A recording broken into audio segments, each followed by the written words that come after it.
मी तो हिस्ट्रीमध्ये जाऊन मी नंबर तो चेक केला, शोधला. कानाला वाटलं सुद्धा नव्हतं की इतका सुंदर आवाज आपल्याला ऐकायला येईल. 2 मिनिटं पॉज झाला.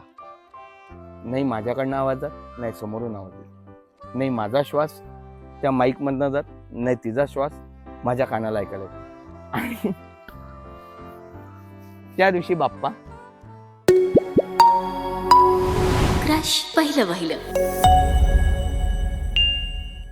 14 वर्षापूर्वी, सॉरी 14 वर्ष नाही, 14 वर्षाच्या अगोदर, म्हणजे 14 वर्ष 5 महिने ह्याच्या अगोदर एक माझा मित्र आहे म्हणून, जो माझा सतत मोबाईल घ्यायचा. मी आपल्या संध्याकाळी कामावरनं आलो की मग तो मोबाईल घ्यायचा आणि तो फोन लावायचा. बरं, हा रात्री फोन येऊन देणार कधी तर कधी 1, कधी 2, कधी 3, किमान 3 वाजेपर्यंत तो फोन द्यायचा मला. रात्री झोपेतनं उठवायचा आणि मला फोन द्यायचा. 1 आठवडा झाला, 2 आठवडे झाली, 3 आठवडे झाली. नंतर मग जर असं काहीतरी असं वेगळं वाटायला लागलं की हा नेमका माझा फोन घेऊन करतो काय, म्हणून मी त्या नंबरवरती कॉल केला. ऍक्च्युअल त्यांनी तो नंबर फोन केल्यानंतर डिलीट मारायचा, पण मी तो हिस्ट्रीमध्ये जाऊन मी नंबर तो चेक केला, शोधला. ते मला हिस्ट्रीमध्ये तो एकच नंबर भेटला, म्हणून मग त्या नंबरवरती मी कॉल केला. दुसऱ्या दिवशी कॉल केल्यावरती समोरून मनामध्ये अशी भावना होती की हा रात्रभर माझा फोन घेऊन करतो काय, म्हणून त्या टेन्शनमध्ये मी फोन केला होता. पण समोरून जो आवाज आल्यानंतर मग मनाला काहीतरी, म्हणजे जो राग होता मनात तो शांत झाला. अरे यार, आपण चुकीचा फोन लावला. मग मी त्याला विचारलं, बाबा तू हा माझा नंबर घेऊन, माझा फोन घेऊन तू फोन लावतोस कोणाला? तर साधारण त्यांनी मला उलटी उत्तरं दिली. काय नाही रे, माझा मित्र आहे, असं आहे तसं आहे, हे आहे ते आहे, आम्ही आमचं अभ्यासाचं करतो, असं करतो तसं करतो. तर मी त्याला दाखवलं नाही किंवा जाणून पण दिलं नाही की बाबा मी फोन लावला होता म्हणून. मी ह्या व्यक्तीबरोबर बोललो. मग मी परत दुसऱ्या दिवशी, तिसऱ्या दिवशी परत त्याच नंबरवरती कॉल केला आणि विचारलं की बाबा तुम्हाला नेमके फोन कशाबद्दल येतात आणि तुम्ही एवढे रात्री बोलता कशाबद्दल?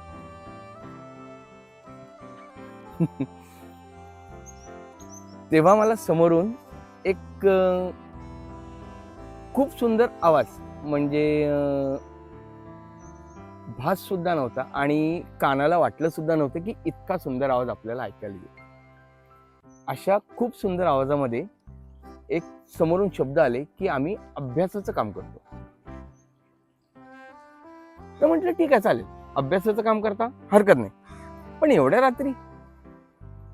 तर मग परत फोन आला समोरून, ऐकायला आलं, समोरून बोलणं झालं तिचं की आम्ही नोट्स काढतो. आता नोट्स म्हणजे काय हे तर माझ्या लक्षातच नव्हतं, कारण की एवढं माझं शिक्षण पण नव्हतं. मग नंतर ठीक आहे म्हटलं, हरकत नाही, चालेल, नो प्रॉब्लेम. मी तिसऱ्या दिवशी परत नंबर दिला, फोन दिला.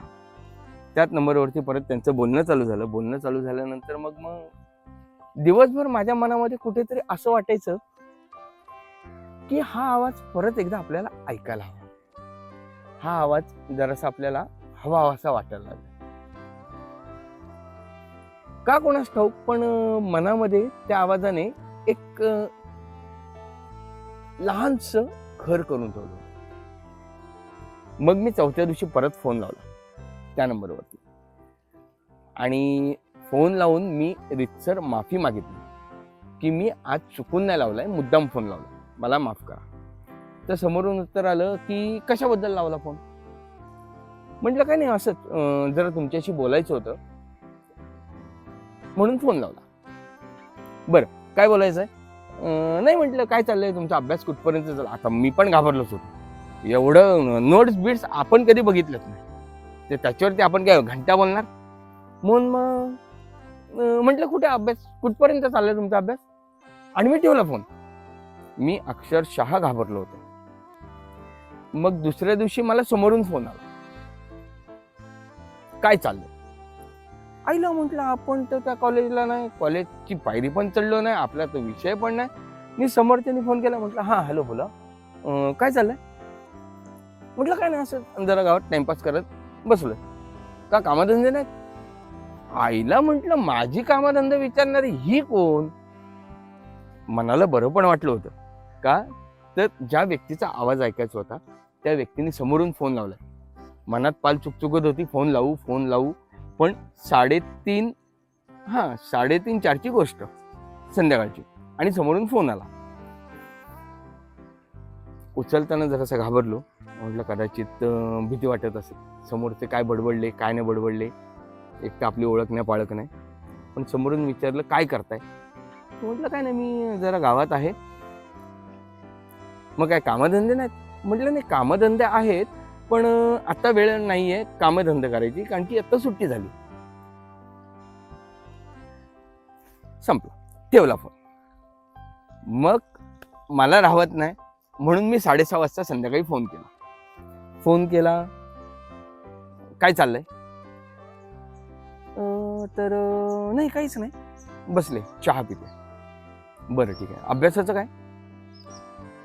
बरं, विचारत असं होतं जसं काय मी प्रोफेसर. बॉम्बला मी 10वीच्या पुढे नाही गेलो, पण मी प्रोफेसर सारखे तिला प्रश्न विचारत होतो. काय चाललंय, अभ्यास झाला का नाही झाला. हा झाला अभ्यास. मग संध्याकाळी कसं काय. काहीच नाही. बरं ठीक आहे, चालेल, ठेवला फोन. 2 दिवस असेच गेले निघून. काय करायचं. तिसऱ्या दिवशी परत फोन लावला आणि तिला डायरेक्ट विचारलं की मला म्हटलं तुझ्याशी मैत्री करायची आहे, तर चालेल का तुला. तर तिने सांगितलं मी थोड्या वेळाने सांगेन. म्हटलं थोड्या वेळाने म्हणजे कसं, 12वीची परीक्षा झाल्यावरती सांगणार आहेस का कॉलेज संपल्यावरती सांगणार आहेस. नाही, थोड्या वेळाने म्हणजे 15 मिनिटांनी. अच्छा बरं, म्हणजे चहा पिऊन सांगणार आहे. ठीक आहे, चालेल. मी फोन कट केला. संध्याकाळी 6:30 वाजता परत मला फोन आला. काय करतोयस. आईला म्हटलं काय करता वरना डायरेक्ट काय करतोय. अहो म्हटलं काय झालं. नाही, आता मगाशी तर तू बोललास ना 2 तासापूर्वी की मैत्री करायची आहे, मग अरे तुरे करायला लागेल, अवजाव कसं करणार. हा म्हटलं असं पण बरोबर आहे. मग ती आमची मैत्री झाली. मैत्री झाल्यानंतर मग बोलत गेलो. मित्राचा पत्ता कट झाला. सॉरी, कट नाही झाला, तो ॲज अ फ्रेंडच होता, पण तिकडे कमी आणि मग माझ्याकडे जास्त झालं. मग ते बोलणं झाल्यानंतर मी 3 महिन्यानंतर, संकष्टी होती, फेब्रुवारीचाच महिना दादा, आणि संकष्टीच्या दिवशी उपवास सोडायच्या अगोदर साधारण 7:30 वाजता तिला मी प्रपोज मारला. म्हटलं बघ, माझं तुझ्यावरती प्रेम आहे, आपण एवढे दिवस झाले आपण बोलतोय, आपण एकमेकांना बघितलंय. त्यावेळेला कसं होतं, ते साधे कीपॅडचे फोन होते, मोठे फोन नव्हते, कीपॅडचे फोन. आता हे अँड्रॉइड आले. त्यावेळेला आमच्या टायमाला कीपॅडचे फोन, ते पण मुश्किलीने भेटायचे हो. आणि त्यावेळेला टाटानी नवीन फोन काढले होते जे अनलिमिटेड फ्री होते. मग त्याच्यावरती बोलायचं. तर म्हटलं बघ, मी तुला बघितलं नाहीये, तू मला बघितलं नाहीयेस, पण माझं तुझ्यावरती प्रेम आहे. तर तिने फक्त मला एवढाच प्रश्न विचारला होता, मी तुला बघितलं नाहीये मान्य, पण तू मला न बघता कसा काय प्रपोज मारू शकतोस. तू माझ्याबरोबर लग्न करशील का. मग तू माझ्यात काय बघितलंस. तर म्हटलं मी तुला बघितलेलं नाहीये, पण तुझा आवाज ऐकलाय. त्या आवाजात ना तुझं मन मला कळलं. त्या मनामध्ये मला जागा किती आहे, माझ्या घरातल्यांना जागा किती आहे, हे 3 महिन्यामध्ये मी बघितलं. आई काय करते, भावंडे जेवली का नाही जेवली, हे विचारणारी तूच होतीस, म्हणून मी तुला रीतसर प्रपोज मारला. माझं शिक्षण जास्त नाही, मी जास्त शिकलेलो नाहीये, तरी सुद्धा मी तुला प्रपोज मारतो. बघ, लग्न करतेस का. हो असेल तर आत्ताच्या आत्ता सांग, नाही असेल तर आत्ताच्या आत्ता सांग. राग नाही, उद्या सांगते, परवा सांगते, जमणार नाही. आणि तो फोन म्हणजे काय म्हणतात ते, असं समोरच्यानी कानाखाली मारल्यावरती कसा आवाज येतो, असा फोन कट झाला. कट व्हायच्या अगोदर तो फोन आपटला गेला टेबलावरती. तो आवाज आला जोरात माझ्या कानाला. म्हटलं इथं काहीतरी आपलं चुकलंय, हे काय आपल्याला जमायचं नाही. हे पाखरू गेलं हातातनं. आणि 7:45 वाजता समोरून फोन आला, काय करतोयस? म्हटलं काय नाही, जेवायला बसत होतो. तू रिप्लाय दिला नाही अजून.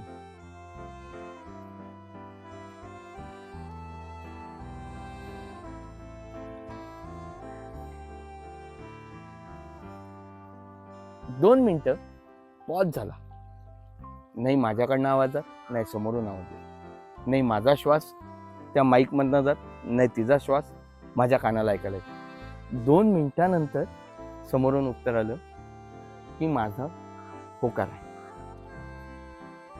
पण मी जशी आहे, तू मला बघितलं नाहीस, मी तुला बघितलं नाही. म्हटलं हा मान्य मला, मी जशी आहे तशी आहे. तू बोलशील उद्या असं कर तसं कर, जमणार नाही. म्हटलं तू जशी आहेस, मला तुझ्या मनावरती प्रेम आहे, तुझ्यावर प्रेम आहे, तुझ्या मनावर प्रेम आहे. आणि त्या दिवशी बाप्पा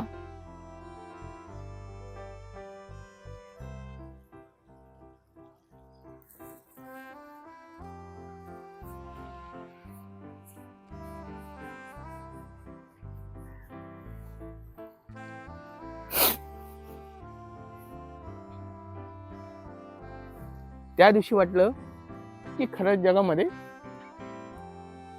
देव हा आहे. संकष्टी चतुर्थी होती. संकष्टी चतुर्थीला मी कुठल्या तरी मुलीला प्रपोज केला.